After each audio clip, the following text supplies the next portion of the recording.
नमस्कार साथियों, मैं हूं जीवन सर और आप देख रहे हैं टीचर्स लर्निंग सेंटर। आज हम इसमें ये वाली जो क्लास है इसमें हम कवर कर रहे हैं आधुनिक भारत का इतिहास में से जनजातीय आंदोलन। देखिए ये पार्ट 1 है। अगर आपको पार्ट 2 चाहिए इसका तो आप हमें कमेंट ज़रूर करें। अगर आप पार्ट 2 के लिए कमेंट नहीं करेंगे तो मैं पार्ट 1 बना के ही छोड़ दूंगा। बाकी दूसरा हम कवर करेंगे कूका विद्रोह, पागलपंथी विद्रोह, भील विद्रोह, संताल विद्रोह, कोल विद्रोह, सन्यासी विद्रोह, पहाड़िया विद्रोह, मुंडा विद्रोह, खासी और चुआड़ विद्रोह। इसके अलावे भी कई सारे विद्रोह हुए हैं जो कि आगे अगर आपको पार्ट 2 चाहिए तो ज़रूर से कमेंट करें। तो चलिए सबसे पहले हम समझेंगे जनजातीय आंदोलन क्यों हुआ था। आप देखिए कि अंग्रेजों के आने से पहले आदिवासी आबादी यानी जो आदिवासी है, आदिवासी का मतलब मूल निवासी, वो जंगलों और प्राकृतिक संसाधनों के साथ शांतिपूर्ण तरीके से रहते थे। और आज भी आप देखेंगे कि जो भी आदिवासी हैं वो सरल होते हैं और उनके साथ अगर छेड़छाड़ ना किया जाए तो बड़े प्यार से रहते हैं और पेश भी आते हैं। लेकिन अंग्रेजों ने इन्हें क्या कर दिया।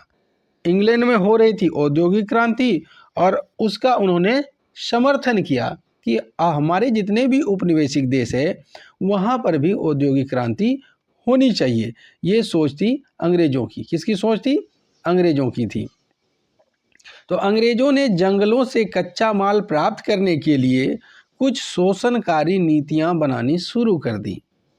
आदिवासी समूहों में इसके खिलाफ आक्रोश पैदा हो गया। जो हम मूल बासिंदे हैं, जंगल जमीन हमारी है और हमसे ही छीन करके ले जाया जा रहा है, ये जनजातीय आंदोलन का कारण बना। प्रारंभ में आदिवासी समूह बिना किसी प्रतिबंध के कृषि करते थे, शिकार करते थे, मछली पकड़ते थे और वन उत्पादों का उपयोग करते थे। उन्हें बेचते थे, उनको खाते थे, चारा गाह के रूप में जानवरों को चराने ले जाते थे, लकड़ी ले जाते थे। तो जंगल पर आधारित थी उनकी। जब अंग्रेज राज्य विस्तार करने लगे तो उनके जो कानून थे व्यक्तिगत कानूनों के आड़े आ गए। देखिए हर आदिवासी जनजाति जितने भी हैं उनके अपने कानून होते हैं। उनके मामले में अब अंग्रेज क्या करेंगे, उनके विरुद्ध में पुलिस और प्रशासन द्वारा हस्तक्षेप करने लगे और इनका उन्हें दुख हुआ। किन्हें हुआ? जनजातियों को दुख हुआ। आदिवासी जिनके पास पहले अपनी ज़मीन थी, उनकी अपनी ज़मीन पर भूमिहीन और बंधुआ मजदूर की तरह वो सिमट कर रह गए। अब उन्हें बंधुआ मजदूरी वाली स्थिति आ गई, उनका सब कुछ छीन लिया गया, उन पर प्रतिबंध लगा दिया गया कि आप जंगल में भी नहीं घुस सकते हैं। साथ ही साथ प्राकृतिक संसाधनों और वन उत्पादों के उपयोग पर कई सीमाएं रखी गईं और खेती को स्थानांतरित करने जैसी प्रथाओं पर प्रतिबंध लगा दिया। स्थानांतरित कृषि को झूम खेती भी कहा जाता है। इससे आदिवासियों की प्रति व्यक्ति आय में और गिरावट आई। आदिवासी बाहरी लोगों को दीकू कहते थे और यहाँ से सवाल बना है, जिसका तात्पर्य होता है उन लोगों से था जो उन्हें परेशान करते थे, जैसे महाजन, ठेकेदार, जमींदार, अधिकारी, इसको वो दीकू कहते थे, बाहरी लोग। इसके अलावे आदिवासियों की जो सदियों पुरानी धार्मिक प्रथा थी उनको कम करने लगे और ईसाई धर्म का प्रचार करने लगे अंग्रेज ईसाई मिशनरियों के माध्यम से। इन प्रयासों से अंग्रेजों के प्रति जनजातियों की नाराजगी और बढ़ने लगी। उनके जीने के तरीके में हस्तक्षेप के बाद भारत के विभिन्न क्षेत्रों के विविध जनजातीय समुदायों ने ब्रिटिश शासन के समय में ब्रिटिश सरकार के शोषणकारी और भेदभावपूर्ण प्रथाओं के खिलाफ विद्रोह का नेतृत्व किया। उन्हें लगा कि अब शांत रहने से काम चलने वाला नहीं है। तो चलिए पहला देखते हैं हम, जिसे हम सन्यासी विद्रोह के नाम से जानते हैं। यह घटित हुआ था 1763 में और चला था 1800 ईस्वी तक। ये आंदोलन की अवधि है। कहाँ हुआ था? तो बंगाल और बिहार में हुआ था। और इसकी जानकारी आपको इसकी कहाँ से मिलेगी? तो आनंद मठ में इसकी जानकारी आपको मिल जाती है। विद्रोहकारी कौन थे? तो सन्यासी शंकराचार्य के अनुयायी, जितने भी उनके अनुयायी थे वो सभी थे। कारण क्या था? हिंदू, नागा और गिरी के सशस्त्र सन्यासियों का तीर्थ यात्रा पर प्रतिबंध लगा दिया गया था। बाद में परिणाम क्या निकला? इस विद्रोह को दबा दिया गया। चलिए विस्तार से जानते हैं।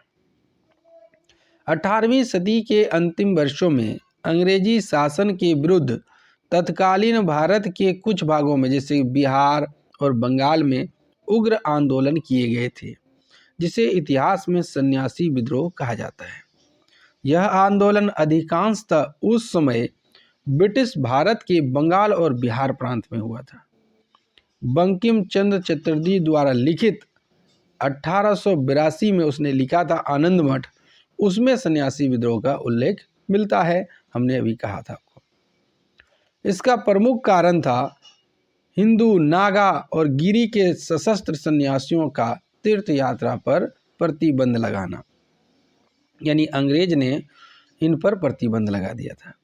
इन सन्यासियों में अधिकतर शंकराचार्य के अनुयायी थे, यानी मानने वाले थे, उनका फॉलोवर्स थे।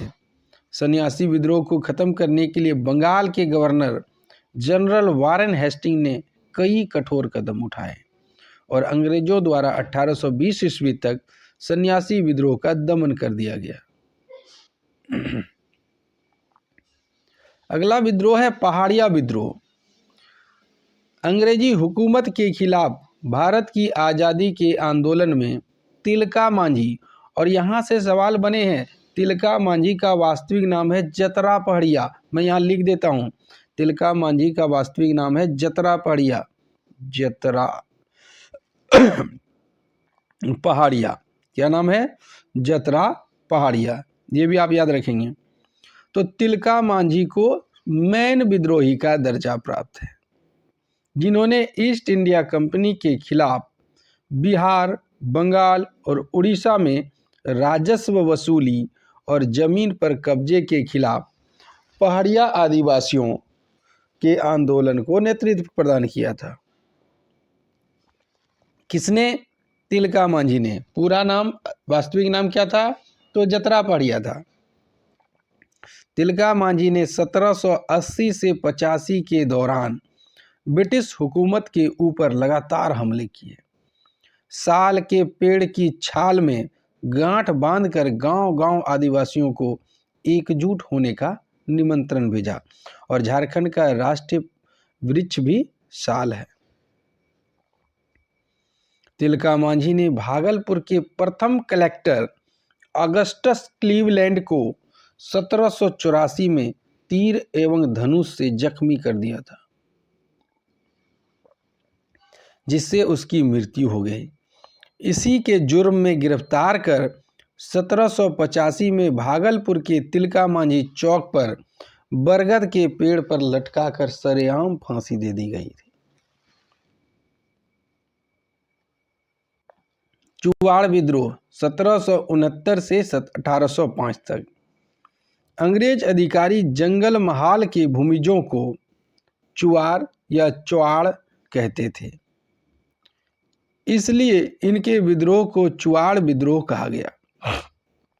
चुवाड़ जंगल साफ कर खेती करते थे, पशु पक्षियों का शिकार करते थे। ये ओडिशा आप काट दीजिए, ठीक, ये काट दीजिए।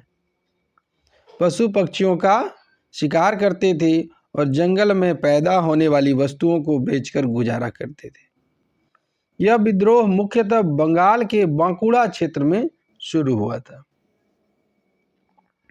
अधिकांश स्थानीय जमींदारों के यहाँ पाइक यानी सिपाही का काम करते थे। वेतन के बदले उन्हें जमीन दी जाती थी और उस जमीन को पाइकान जमीन कहते थे, यानी कहलाती थी वह जमीन। अंग्रेजी शासकों ने कब्जा जमाते ही चुवाड़ों की पुश्तैनी जमीनें छीन छीन कर नए जमींदारों के हाथ बेचना और इन जमींदारों के साथ मिलकर नई प्रजा बसाना शुरू किया। मतलब जो पाइकान में ज़मीन मिलती थी ना, अंग्रेज उसको छीन लेते थे और नए जमींदारों को बेच देते थे और बसा देते थे। साथ ही पाइकों को हटाकर बाहर से ला लाकर पुलिस को उनकी जगह नियुक्त किया गया। इससे हजारों पाइक जमीन, घर द्वार, जीविका का साधन सब कुछ खोकर दर दर की ठोकर खाने को चुवाड़ मजबूर हो गए। इन पाइकों और किसानों की सम्मिलित शक्ति ने विद्रोह की वह आग लगा दी जिसे बुझाना अंग्रेजी शासकों के लिए बड़ा कठिन हो गया था। चुआड़ विद्रोह के मुख्य नेता दुर्जन सिंह और करणगढ़ की रानी शिरोमणि थी। यानी चुआड़ विद्रोह के मुख्य नेता दुर्जन सिंह और करणगढ़ की रानी शिरोमणि थी। अगला हम देखते हैं इसी में, इस विद्रोह का प्रमुख नारा था अपना गांव अपना राज दूर भगाओ विदेशी राज। अपना गांव अपना राज दूर भगाओ विदेशी राज। ले गुडियार, कैप्टन फोर्ब्स एवं मेजर क्रॉफ्ट को इस विद्रोह के दमन हेतु भेजा गया था। लगभग 30 वर्ष से अधिक समय तक इस अशांत क्षेत्र में शांति बहाल करने हेतु अंग्रेजों ने इस क्षेत्र के लोगों को कुछ सुविधाएं देने का निर्णय लिया। कहा कि 30 साल से लड़ रहे हैं, अब कुछ हासिल नहीं हो रहा, शांति व्यवस्था के लिए चलिए कुछ सुविधा इसको दे देते हैं। 1805 ईस्वी में जंगल महल जिला के निर्माण के बाद इस क्षेत्र में पुनः शांति व्यवस्था बहाल हुई। अब हम देखेंगे पागलपंथी विद्रोह।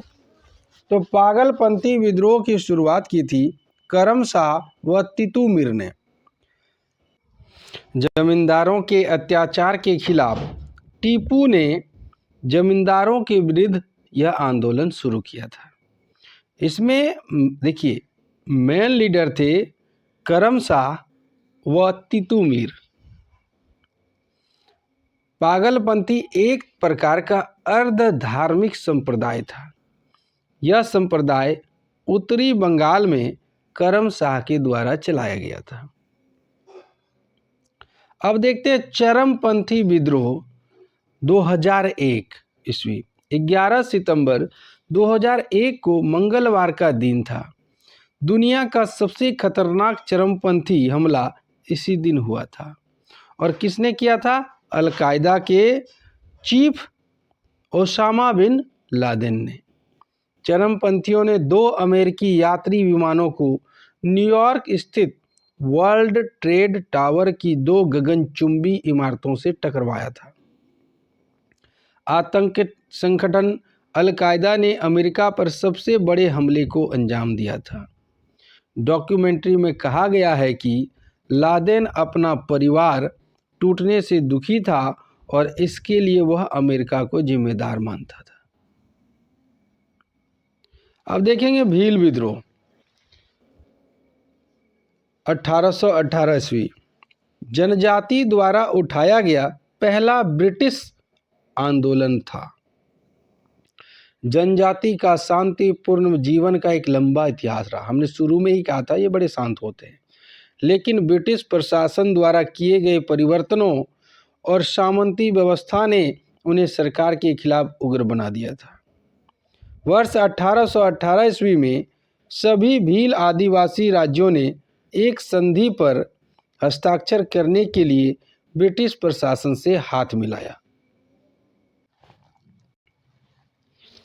अब अंग्रेज असली मालिक बन गए थे, क्योंकि अब उन्हें राज्य के बाहरी और आंतरिक दोनों मामले में हस्तक्षेप और नीति निर्माण का अधिकार सौंप दिया गया था। भीलों को जंगल में प्रचुर मात्रा में उत्पादित उत्पादों के उपभोग और उपयोग के अधिकारों से वंचित कर दिया गया। किसने किया? अंग्रेजों ने किया।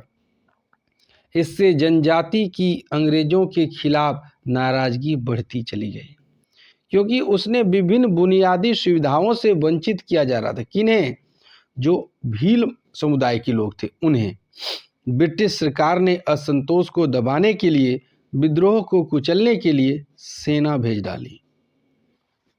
घने जंगल में लगातार बढ़ती कठिनाइयों के कारण विद्रोह को पूरी तरह से कुचलने के लिए सेना जंगल में गहराई तक जाने के लिए सक्षम नहीं थी। देखिए, जो जंगल को भली भांति जानते हैं वही जंगल की गहराई में जा सकते हैं। एक कहते हैं ना, सांप को अगर पकड़ना है तो सांप का जहर उतारने का तरीका भी आना चाहिए। अंत में एक ब्रिटिश प्रतिनिधि कर्नल वाल्टर ने आदिवासियों के साथ शांति समझौता किया। मूल निवासियों को उनकी विभिन्न करों और उनके वन अधिकारों से जो अधिकार था उसमें छूट दिया गया, रियायत दी गई। भले ही अंग्रेज विद्रोह को दबाने का दावा कर सकते थे, फिर भी भीलों के निवास वाले क्षेत्रों में वे कभी भी शांति हासिल करने में सक्षम नहीं थे, क्योंकि ये घने जंगल में रहते थे। अब देखेंगे फैराजी विद्रोह 1820 से 1858 ईस्वी। फैराजी लोग शरीतुल्लाह द्वारा, ये जो देख रहे हैं ना ये तस्वीर, ये शरीतुल्लाह का है। फैराजी लोग शरीतुल्लाह द्वारा चलाए गए संप्रदाय के अनुयायी थे। यह आंदोलन बंगाल में हुआ था और इसके नेता दादू मीर थे। फैराजी लोग शरीतुल्लाह द्वारा चलाए गए संप्रदाय के अनुयायी थे। मोहम्मद मोहसिन, जिसे दादू मीर के भी नाम से जाना जाता, ने जमींदारों की जबरदस्ती वसूली का प्रतिरोध करने के लिए किसानों को संगठित किया। यह अंग्रेजों एवं जमींदारों के विरुद्ध किसान आंदोलन था। कौन सा आंदोलन? फैराजी विद्रोह। यह विद्रोह 1838 से 1857 ईस्वी तक चलता रहा। दादू मीर ने यह नारा दिया कि समस्त भूमि का मालिक खुदा है।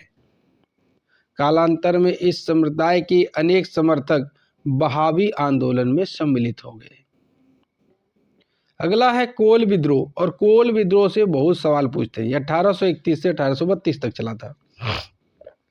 कोल भारत में छोटा नागपुर यानी झारखंड के क्षेत्र में निवास करते थे। अंग्रेजों के आगमन से पहले वे अपने पारंपरिक प्रमुखों के अधीन पूर्ण स्वायत्तता का आनंद लेते थे, लेकिन अंग्रेजों के सत्ता में आने के बाद यह प्रथा उलट गई। ब्रिटिश सरकार ने गैर आदिवासी साहूकारों, जमींदारों और व्यापारियों की अवधारणा भी पेश की।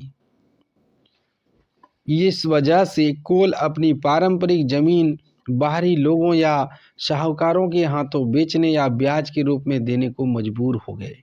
यानी क्या कहा कि जो साहूकार और जमींदार और व्यापारी होंगे वो गैर आदिवासी होंगे, तो उसकी ज़मीन हड़प ली गई या उन्हें मजबूरन बेचना पड़ा, या ब्याज ज़्यादा हो गया था तो उन्हें मजबूरन चुकाना पड़ा ज़मीन दे करके, तो उन्हें बड़ी मात्रा में कर भी चुकाना पड़ा। ब्रिटिश न्यायिक नीतियों ने उनके संकट को और बढ़ा दिया। इन सब के चलते कोलों ने 1831-32 में ब्रिटिश सरकार और बाहरी लोग, जिसे दिकू कहते हैं, उनके खिलाफ विद्रोह शुरू कर दिया।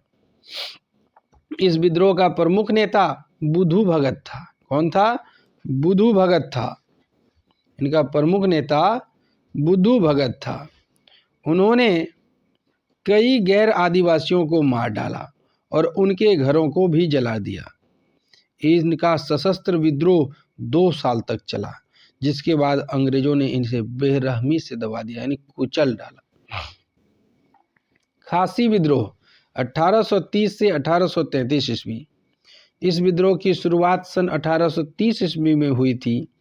खासी विद्रोह 1830 से 33 के बीच उत्तर पूर्वी पहाड़ी पर हुआ था। खासी विद्रोह असम में हुआ था। इस विद्रोह का प्रमुख कारण ब्रिटिशों द्वारा वहां की स्थानीय जनजाति को जबरन सड़क निर्माण में लगाया जाना था, यानी पकड़ पकड़ के मजबूरन जबरदस्ती काम करवाता था सड़क में, जिसके विरोध में इन्होंने यह विद्रोह किया। इस विद्रोह का नेतृत्व तीरथ सिंह ने किया था और अंततः 1833 में ब्रिटिश सेना द्वारा इस विद्रोह को कुचल दिया गया। कूका विद्रोह 1840 से 1872। कूका विद्रोह की शुरुआत पंजाब में एक धार्मिक आंदोलन के रूप में हुई थी। धीरे धीरे यह विद्रोह राजनीतिक विद्रोह के रूप में परिवर्तित हो गया। यह विद्रोह भी अंग्रेजों के विरुद्ध ही था। सिखों के नामधारी संप्रदाय के लोग कूका कहलाते हैं और इन्हीं के द्वारा कूका विद्रोह शुरू किया गया था। कूका आंदोलन की शुरुआत भगत जवाहर मल, इनको सियान साहब भी कहा जाता है, एवं उनके शिष्य बालक सिंह और राम सिंह के द्वारा पश्चिमी पंजाब में की गई थी। ये पेज दोबारा आया है, देखिए, कोई बात नहीं, टेंशन नहीं लेने की बात है, दोबारा देख लीजिए। चलिए आगे बढ़ते हैं। कूका लोगों ने पूरे पंजाब को 22 जिलों में बांटकर अपनी समानांतर सरकार बना डाली। अधूरी तैयारी में ही विद्रोह भड़क उठा और इसी कारण वो बड़ी तेजी से दबा भी दिया गया। तैयारी अगर पूरी होती तो फिर लंबा चलता। ये 1840 से 72 तक चला था। 1882 में आंदोलन के प्रमुख नेता राम सिंह को अंग्रेजों द्वारा रंगून निर्वासित, रंगून मतलब बर्मा, भेज दिया गया, निकाल दिया गया, देश निकाला, जहां 1885 में उनकी मृत्यु हो गई और बिना नेता के नेतृत्व में आंदोलन कमजोर पड़ के धीरे धीरे पूर्णतः खत्म हो गया। खोंड विद्रोह 1837 से 1856। उड़ीसा में 1837 से 1856 में खोंड विद्रोह हुआ था। चक्र बिशोई खोंड लोगों के नेता थे। उनके विद्रोह का प्रमुख कारण था मारिया या बलिदान की प्रथा को दबाने का अंग्रेजों का प्रयास। बदले में जमींदारों और साहूकारों की आमद के साथ नए करों को पेश करना था। मतलब कि बलिदान प्रथा को अगर रखना है तो जमींदारों और साहूकारों की कमाई के लिए नए नए टैक्स देने होंगे। संथाल विद्रोह वेरी वेरी इंपॉर्टेंट, 1855 से 1856। संथाल परगना दुमका से संथाल विद्रोह की शुरुआत ब्रिटिश ईस्ट इंडिया कंपनी और जमींदारी प्रथा दोनों के खिलाफ हुई थी। झारखंड, पश्चिम बंगाल और बिहार में यह नेतृत्व हुआ था इसका, और यहीं से विद्रोह ज़्यादा फैला था। इसमें 4 सहोदर भाई सिद्धू, कान्हू, चांद और भैरव इसके मुखिया थे और इनकी 2 बहनें फूलो और झानो भी इसमें नेतृत्व में थी। संथालों ने मुख्य रूप से राजमहल और भागलपुर के बीच क्षेत्रों पर कब्जा कर लिया, जिसे दामिन ए कोह के नाम से जाना जाता है, और दामिन ए कोह पूछा गया है। इन्होंने बाहरी लोगों के खिलाफ भी विद्रोह किया, जिसे इन्होंने दिकू कहा था। इनका प्राथमिक उद्देश्य विदेशी या ब्रिटिश शासन को पूरी तरह से सफाया कर डालना था, हटा देना था। पुलिसकर्मियों, जमींदारों, राजस्व और अधिकार अदालत के अधिकारियों द्वारा संथाल लोगों पर शोषण किया गया था, और जिसका इसमें आक्रोश था, और ये और भी बढ़ चुका था। साहूकारों ने संथालों से 50 से 500% तक की अत्यधिक ब्याज दर वसूल की। इसके अतिरिक्त ब्रिटिश सरकार ने गरीब संथालों के साथ न्याय करने के बजाय उत्पीड़कों की शरण दी। देखिए क्या कहते थे लोग, देखिए 100 रुपया देता था, मान लीजिए 100 रुपया देता था, और 100 रुपया ये लोग कैसे रखता था, जरा हमारा लैंग्वेज को देखिएगा। जो साहूकार थे वो कर्जदार से बोलते थे 100 टका ले ले, यानी 100 रुपया लिया, कहा हाँ। 100 टका दिया, 100 टका दे ले, कहा हाँ। तो 100 टका रह ले, कहता था हाँ। मतलब 100 रुपया लिया, हाँ। 100 टका दिया, हाँ। तो 100 टका रह गया ना, तो वो लोग इतने भोले वाले थे, कह देते थे हाँ रह गया। तो फिर से सुनिएगा, 100 टका दे ले, 100 टका ले ले, और 100 टका रह ले। मतलब एक आपने अक्षय कुमार वाली फिल्म देखी होगी, 1 तेरा 1 मेरा, 2 तेरा 1 2 मेरा, 3 तेरा 1 2 3 मेरा, इस तरह करके बेवकूफ़ उन्हें बनाया जाता था। इसके अतिरिक्त ब्रिटिश सरकार ने भी गरीब संथालों के साथ न्याय करने के बजाय उत्पीड़कों को शरण दी, उल्टा दिया, जो गलत किया उसी का साथ दिया। 1855 में 10,000 से अधिक संथालों ने औपनिवेशिक सरकार के खिलाफ विद्रोह किया, लेकिन 1856 में उन्हें अंततः ब्रिटिश सरकार ने पकड़ लिया और आंदोलन को बेदरमी से दबा दिया। मुंडा विद्रोह 1895 से 1901, वेरी वेरी इंपॉर्टेंट। मुंडा लोगों ने अंग्रेजों को बहुत ज़बरदस्त शिकस्त दी। यह विद्रोह 1895 ईस्वी में प्रारंभ हुआ था और 1901 ईस्वी तक चलता रहा। मुंडाओं के विद्रोह का क्षेत्र भी छोटा नागपुर का पठार यानी झारखंड था। इनका प्रमुख नेता बिरसा मुंडा था और इसने जो विद्रोह किया था उसे उलगुलान के नाम से भी जाना जाता है। मुंडाओं की सामूहिक खेती का प्रचलन था। इस तरह की खेती को खुटखुटी कहा जाता है। यानी मुंडाओं में जो सामूहिक खेती होती है उसे खुटकुटी कहते हैं। मुंडाओं की ज़मीन पर जमींदारों द्वारा कब्जा कर लिया गया, जिससे मुंडाओं में आक्रोश था और मुंडाओं द्वारा छीट-फूट विद्रोह किए जाते थे, मतलब थोड़ा बहुत लड़ाई होती थी। मुंडाओं को संगठित करने का प्रयास बिरसा मुंडा ने किया। बिरसा मुंडा का उदय एक चमत्कारी नेता के रूप में हुआ। बिरसा मुंडा लोगों को विश्वास दिलाते थे कि ईश्वर ने उसे अपना दूत बनाकर भेजा है। एक बार कहा जाता है इसके बारे में कि बिरसा मुंडा पर बिजली गिरी थी, कई लोग मरे थे, लेकिन बिरसा मुंडा का शरीर लाल चमक रहा था, जिसमें कहा गया कि मुझ में यानी बिरसा मुंडा के अंदर ईश्वर की दिव्य शक्तियाँ आ गई है और मैं तुम्हें शोषण और अन्याय से मुक्त कराऊंगा। धीरे धीरे लोगों में यह विश्वास बढ़ता चला गया और वास्तव में बिरसा मुंडा में कोई चमत्कारी शक्ति है या नहीं है, ये बात की बात है और ये इन दुखों को भगा सकते हैं। लोगों का विश्वास हो गया कि हाँ इसके अंदर शक्ति है, अब थी या न थी वो हम नहीं जानते हैं, लेकिन ये भगा सकते हैं, इनका लोगों में भरोसा हो गया था। और एक बार जब लोगों का भरोसा हो जाता है ना, तो उस पर अंधविश्वास करने लगते या विश्वास करने लगते, किसी चीज़ पर भरोसा हो जाए। धीरे धीरे लोग बिरसा मुंडा को देखने के लिए एकत्रित होने लगे और 1899 में क्रिसमस के दिन बिरसा मुंडा ने अचानक उग्र रूप धारण किया। अंग्रेजों को मार भगाने के लिए तथा जमींदारों और जमींदारों महाजनों के जो जमींदार थे, जो महाजन थे, उनके अत्याचार से मुक्त कराने के लिए उग्र रूप धारण कर लिया। सभी मुंडाओं को एकत्रित करने लगे और आह्वान किया कि अब पूरी धरती पर मुंडाओं का शासन होगा। बिरसा मुंडा ने कहा कि इन दिक्कुओं से हमारी लड़ाई होगी और इनके रक्त से हमारी धरती लाल हो जाएगी। बिरसा मुंडा ने 5 जनवरी 1900 ईस्वी को विद्रोह की शुरुआत कर दी। चारों तरफ भयंकर रक्तपात होने लगा।